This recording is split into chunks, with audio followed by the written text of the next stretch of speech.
আসসালামু আলাইকুম।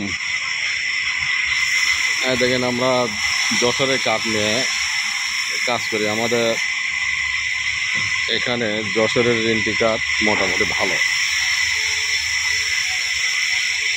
যশোর থেকে আসে আমাদের এখানে বগুড়া, তারপরে এগুলো আমরা কাঠ ফাড়ে কাজ করি। এগুলো আপনার রোড এন্টিও বলে, যশোরের কাঠও বলে। দেখেন এই কাঠগুলো কি মোটা আর সারি। এগুলো কাঠেরই আমরা খাট বানাই। এগুলো কাঠ আশা করা যায় এগুলো কাঠে ঘুণ আসবে না।